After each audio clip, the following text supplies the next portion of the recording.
and welcome to today's webcast on Introduction to Databricks. My name is Deepika Bhatt, and I am a Senior Data and Analytics Consultant with Thorogood Associates based in London. My contact details are here on the screen in case you should want to reach out about any of the content we are discussing today.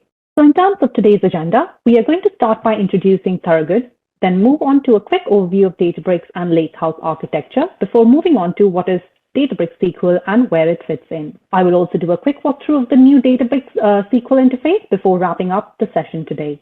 For those who don't know Thorogood, we are an independent global professional services firm specializing in business intelligence and analytics strategies, solutions, and services with focus on our customers.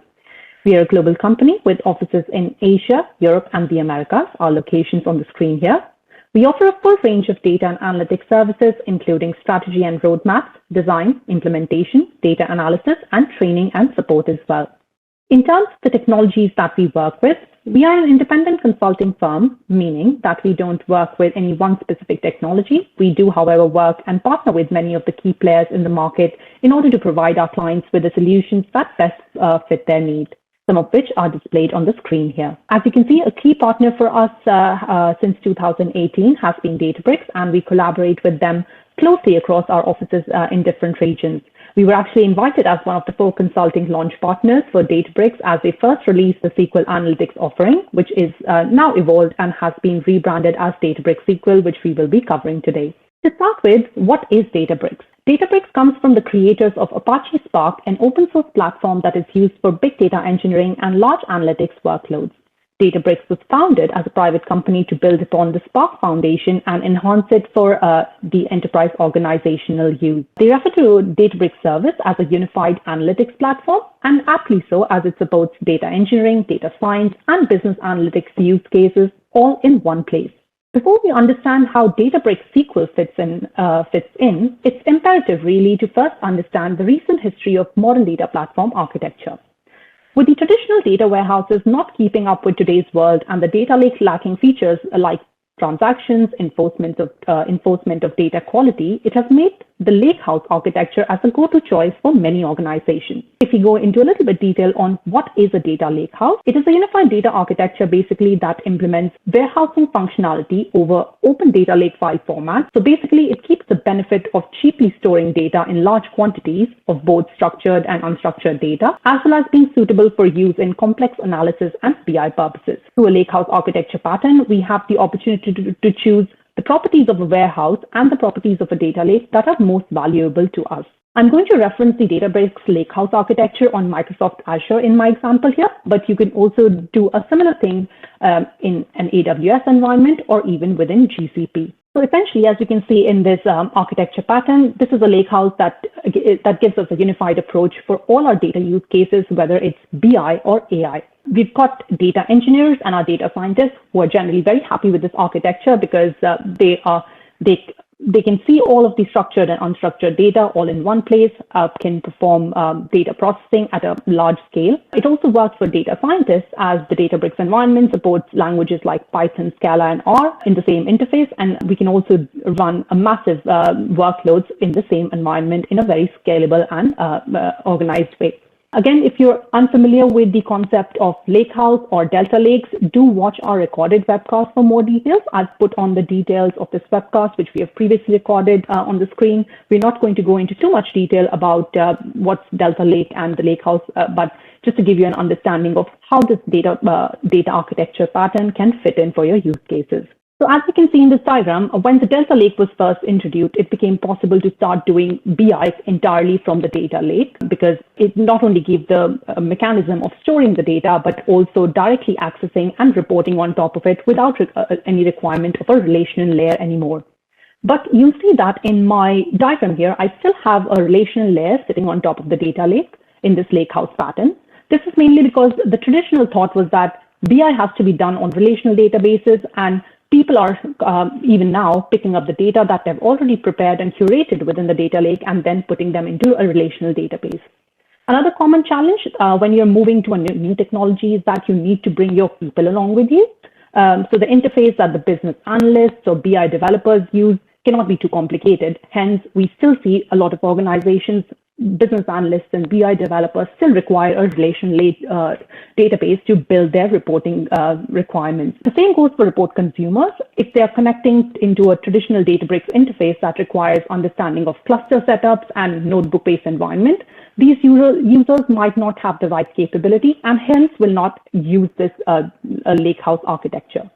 So the question is, how do we take our BI developers who love writing SQL, care about how data is modeled, and make them feel at home and also make their work more productive?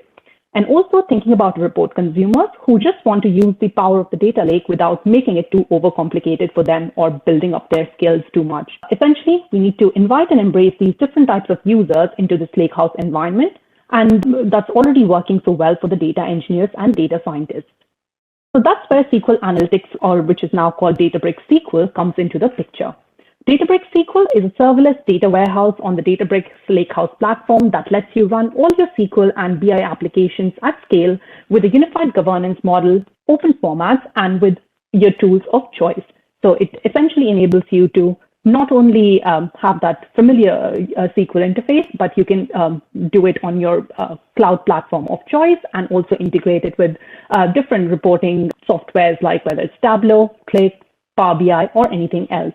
A quick comparison of how the interface is slightly different from what you have already been using for data engineering and data science workspace. So data engineering, data science workspaces often require a lot of technical configuration, understanding of what's the scale of the clusters that you're required, how they should be scaled. And in some cases, that can be very useful because you have full technical control of your environment. It also gives you different languages like Python, Scala, and R to code, and it has a notebook development environment, which again can be a little bit complicated for people who are not used to these languages. Whereas when we look at the Databricks SQL workspace, and we'll go into a demo for that as well in a minute, it has simplified controls. It has a very simple SQL-based interface, and it has a query builder and a dashboarding environment as well. So you can write your queries, save your queries, and create simple dashboards within the same interface as well. So to give us a high-level overview of where this sits in within the architecture, so instead of the horizontal view that we were looking at it, I've stacked it in a vertical format. So looking at different types of data sources at the bottom and the data lake, again, having an operational layer, curating the data, and storing it in a Delta Lake format. What we have done here is, instead of having that physical relational layer, what we can now do is have a serverless Databricks SQL sitting on top of our data lake. And you can see on top of that, there's different types of use cases that this interface can surface. Starting with the databases sitting on top of your data lake can get access to data stored from us, which will now be represented in a SQL table or a view to a database user. So we're not saying that data marts or data warehouse are completely obsolete. Even now, not just for the examples that I was mentioning about BI developers requiring a relational layer, if there is still a need to have a data mart, it's still possible to do that on top of Databricks SQL. What's simpler now is, instead of your database developers who might not be familiar with different languages or the notebook interface, now they can go into Databricks SQL, which has a very familiar look and feel, and can create their data mart very easily on top of that live data. Similar to that, even the reports will now gain a live and direct access to the data that's stored in the data lake. This will again be represented as a SQL database. So again, anyone with a knowledge of writing SQL code can query and create the reports quite easily. There's still scope of, obviously people not requiring live data in their reports. So you can still create reports that are linked to a data mart, which sits on top of a live Databricks SQL layer. For self-service use cases, they can gain live and direct access to explore the data that is stored in the data lake without any need to understand notebooks or any other different languages. This also can be used for streaming data use cases and even for machine learning. So I know in some cases we feel that machine learning is complicated. We need to know, a specific language to work on it. But Databricks SQL will also enable, if you're new to machine learning, do not know some of these languages, but still want to try your hand at it, you can still do that sitting on top of the Databricks SQL layer. With that, we will quickly go on to a demo and look at what this Databricks SQL environment looks like. So I've currently opened Databricks within the Azure Data Platform. And when I go into it, you can see on the left-hand panel, I have 3 different workspaces to choose from. I know for this session, we've been mainly focusing on what the data science and engineering workspace looks like and comparing that with the SQL workspace. But we also have a machine learning workspace, which is focused more for the purpose of AI and ML. So doing a quick comparison as well, looking at the presentation, the data science and engineering workspace, as you can see, has a different interface. We have look and feel. There are notebooks, how to run a notebook, how to set up clusters that will run this notebook can be quite complicated if you're not familiar with these languages and do not understand what goes behind setting up the infrastructure. Databricks SQL is quite simple. So if you have your Databricks environment set up, you can simply click on this SQL tab and you will see how your environment completely changes, and the options that are now available to you are very different. Even though the workspace looks quite different, it's still sitting on top of that data lake, which a data engineer might have curated the data in. Looking at the different tabs that are available to us, so if I go on to the SQL editor, you will see that the interface is quite simple. I can create new queries. I can browse data with a single click. So for example, in this case, I have a metastore or a SQL warehouse already created and different schemas based on my use case. In this case, I'm the admin, so I have access to everything, but you can also limit access to specific schemas for your different users. If I want to browse any data set, I can simply click on the table, view what the schema, what are the columns available, what the schema is, and with a simple click also generate a query to run some quick checks and view the data quite quickly. In this case, I'm just writing queries. I'm not saving them, but as soon as I try to close a query, it will also prompt me to ask if I want to keep editing it or do I want to save that query. So without any need to setting up clusters or understanding where this data was sourced from, if I was a user and wanted to start consuming the data, I could simply use this interface to write simple SQL queries and just browse whatever's available to me on the data lake. If you wanted to look at what are the queries people have been running, so another important aspect is the IT teams, or if you want to understand what are the most used data sets or what are the queries people are running, the admin will also have the option to track which are the users who are accessing which data sets, what are the queries that they are running and at what frequency. Again, you'll see on the right-hand side, currently, if I'm the admin, I can look at queries run by different users. Again, based on your requirement, you can also limit that to who can see the queries being run by different users. So if I click on my queries, I can have a complete history of what are the different queries that have been run by myself in the past. So not just running the queries, but also tracking what's being used most commonly gives us an idea of which are the data sets and what are the applications we should be focusing on. The next section, as I said, we also have an option of creating dashboards. So if I quickly open one of the dashboards that I've already created. So not to say that dashboarding within this workspace is going to replace the Power BI or the Tableau dashboards that you're using organization-wide. This is just a simple way of creating something quick and dirty to share with your team or to track, or build some quick analytics. So this is all based on top of the same data set that we've stored within this within the data lake, and this is sitting live on top of it. And as soon as I click refresh, so if there's been a data update, it will be automatically refreshed. So this can be a very easy or simple way to prove value and at least assess that the data that's available in the lake is worth using and worth connecting to a Power BI or a Tableau report to take that further.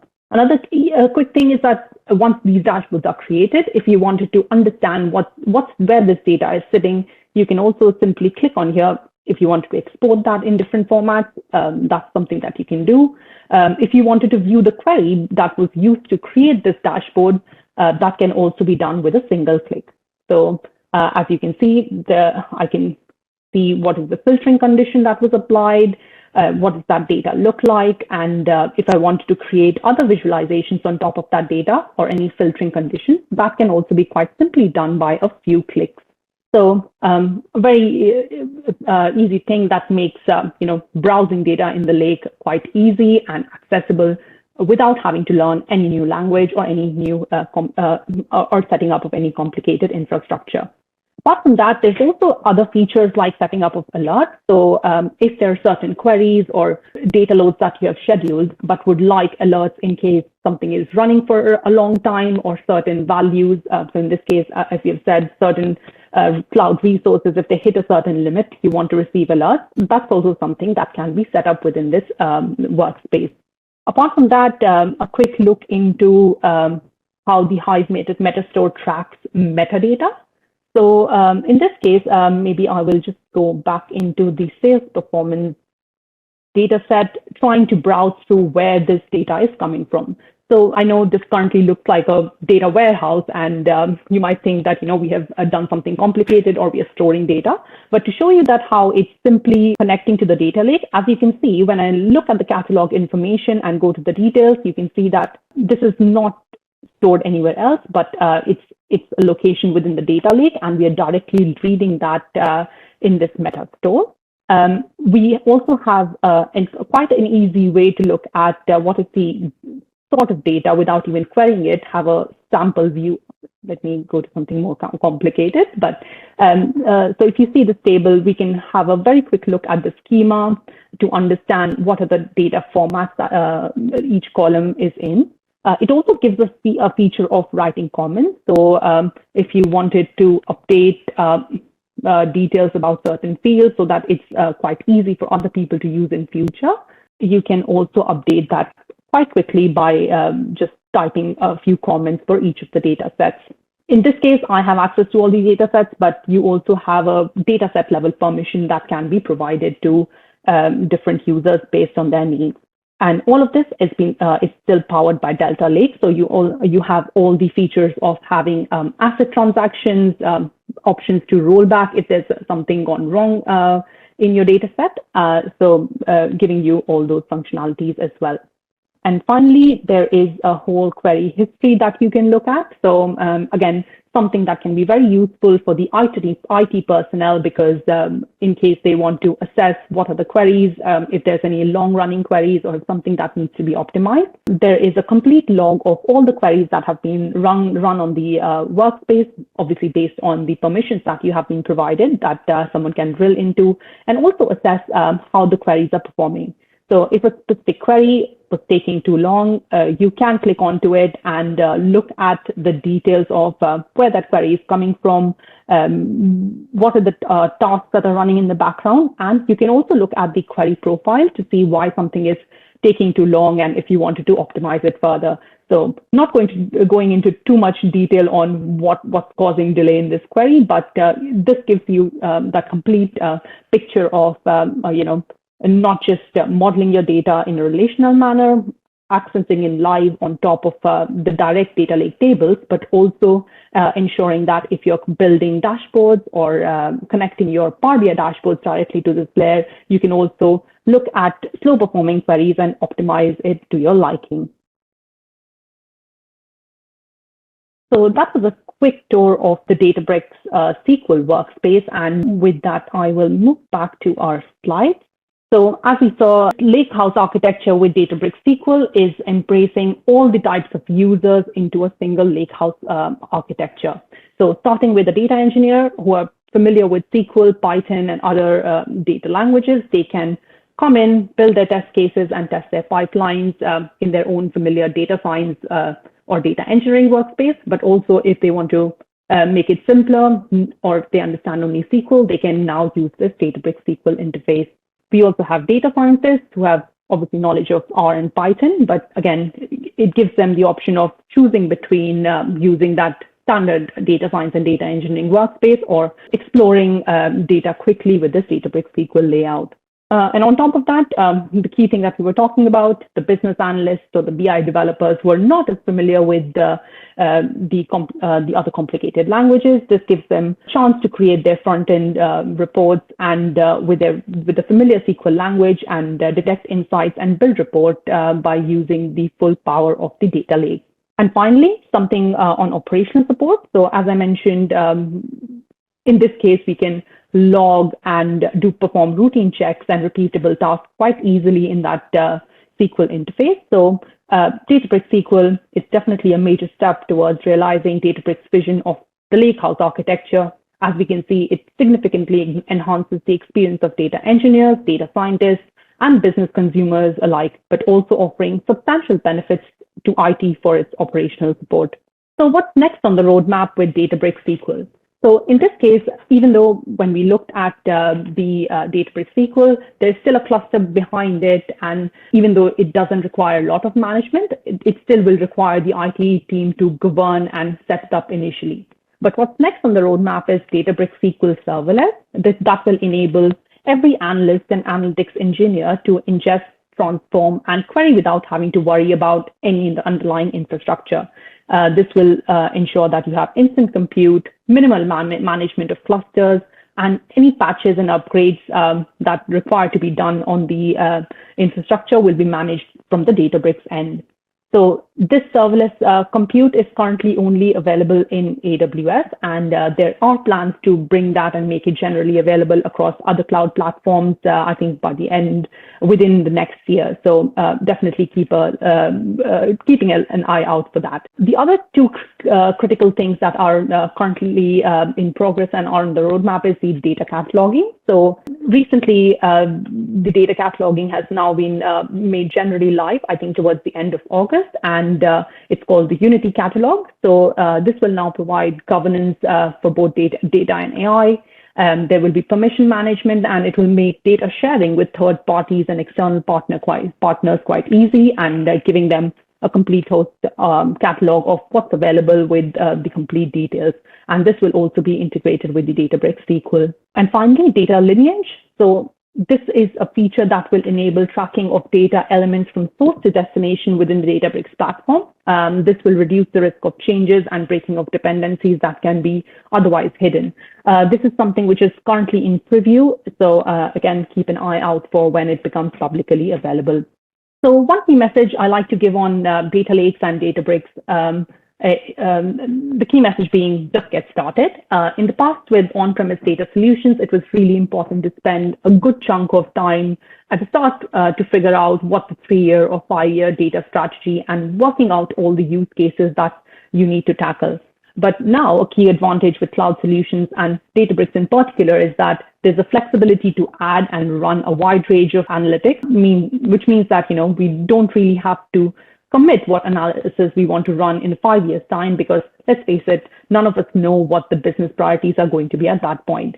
So a great way to do that is find a valuable slice of data that supports 1 or 2 really important use cases and use that to start your journey.